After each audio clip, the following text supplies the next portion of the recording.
2 Kings chapter 10. Now there were in Samaria 70 sons of the house of Ahab. So Jehu wrote letters and sent them to Samaria, to the officials of Jezreel, to the elders and to the guardians of Ahab's children. He said, "You have your master's sons with you, and you have chariots and horses, a fortified city and weapons. Now as soon as this letter reaches you, choose the best and most worthy of your master's sons, and set him on his father's throne. Then fight for your master's house." But they were terrified and said, "If 2 kings could not resist him, how can we?"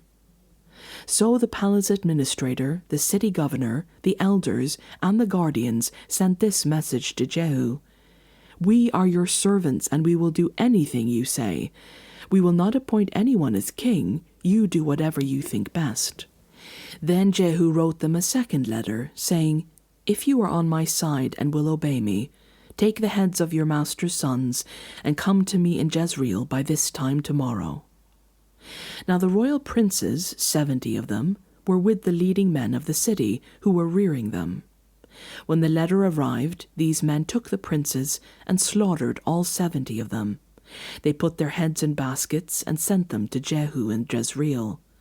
When the messenger arrived, he told Jehu, "They have brought the heads of the princes." Then Jehu ordered, "Put them in 2 piles at the entrance of the city gate until morning." The next morning Jehu went out.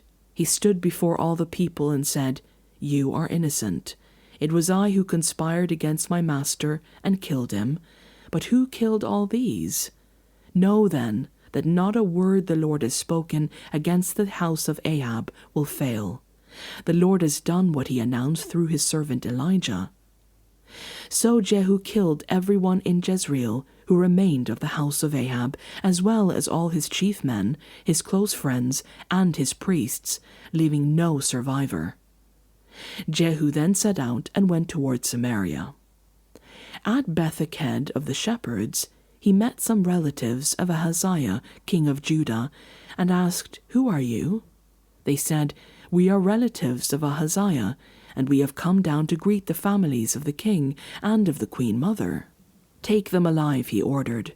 So they took them alive and slaughtered them by the well of Beth-eked, 42 of them. He left no survivor.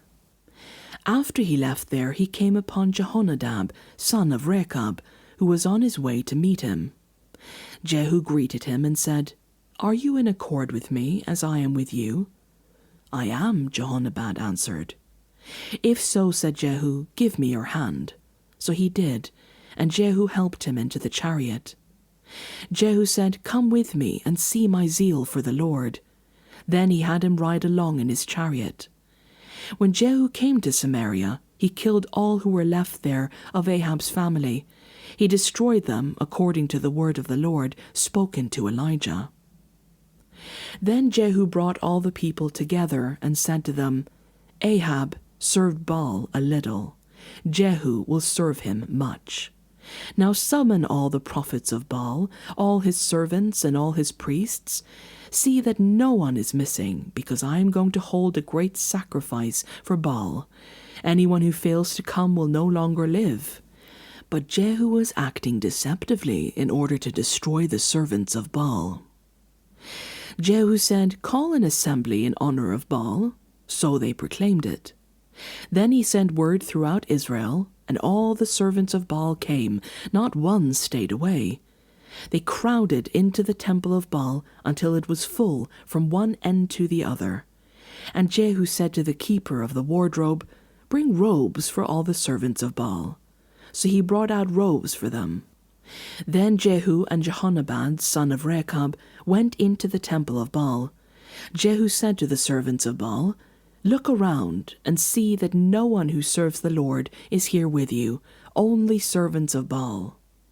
So they went in to make sacrifices and burnt offerings.